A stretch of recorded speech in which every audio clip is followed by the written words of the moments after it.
ಮತ್ತೋರ್ವ ಕ್ರಿಕೆಟಿಗ ಇದೀಗ ನಿವೃತ್ತಿಯನ್ನ ಘೋಷಣೆ ಮಾಡಿರೋದು. ಶಿಖರ್ ಧವನ್ ತಮ್ಮ ಕ್ರಿಕೆಟ್ ಜೀವನಕ್ಕೆ ನಿವೃತ್ತಿಯನ್ನ ಘೋಷಣೆ ಮಾಡಿದ್ದಾರೆ. ಕೇವಲ ಒಂದು ಮಾತ್ರ ಅಲ್ಲ, ಎಲ್ಲ ಮಾದರಿಯ ಕ್ರಿಕೆಟ್ಗೆ ನಿವೃತ್ತಿಯನ್ನ ಘೋಷಣೆ ಮಾಡಿದ್ದಾರೆ. ಅವರೇ ಸ್ವತಃ ತಮ್ಮ ಸೋಷಿಯಲ್ ಮೀಡಿಯಾದಲ್ಲಿ ಈ ವಿಚಾರವನ್ನ ಶೇರ್ ಮಾಡಿಕೊಂಡಿದ್ದಾರೆ ಕೂಡ.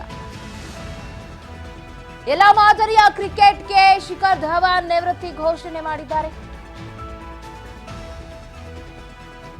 ಸಾಮಾಜಿಕ ಜಾಲತಾಣದ ಮೂಲಕ ಶಿಖರ್ ಧವನ್ ಮಾಹಿತಿಯನ್ನ ಹಂಚಿಕೊಂಡಿದ್ದಾರೆ. 12 ವರ್ಷಗಳ ನಿರಂತರ ಕ್ರಿಕೆಟ್ ಕರಿಯರ್ಗೆ ಅಂತ್ಯ ಹಾಡಿದ್ದಾರೆ ಶಿಖರ್ ಧವನ್. 2010ರಲ್ಲಿ ಟೀಂ ಇಂಡಿಯಾಗೆ ಶಿಖರ್ ಧವನ್ ಪಾದಾರ್ಪಣೆಯನ್ನ ಮಾಡಿದ್ರು. ಇದೀಗ ತೆರೆ ಬಿದ್ದಿದೆ ಶಿಖರ್ ಧವನ್ ಕ್ರಿಕೆಟ್. 34 ಟೆಸ್ಟ್ 167 ಏಕದಿನ ಪಂದ್ಯ ಆಡಿದ ಶಿಖರ್ ಧವನ್ ಇದೀಗ ನಿವೃತ್ತಿಯನ್ನ ಘೋಷಣೆ ಮಾಡಿದ್ದಾರೆ. ಎಲ್ಲಾ ರೀತಿಯ ಎಲ್ಲ ಮಾದರಿಯ ಕ್ರಿಕೆಟ್ಗೂ ಕೂಡ ನಿವೃತ್ತಿಯನ್ನ ಘೋಷಣೆ ಮಾಡಿದ್ದಾರೆ.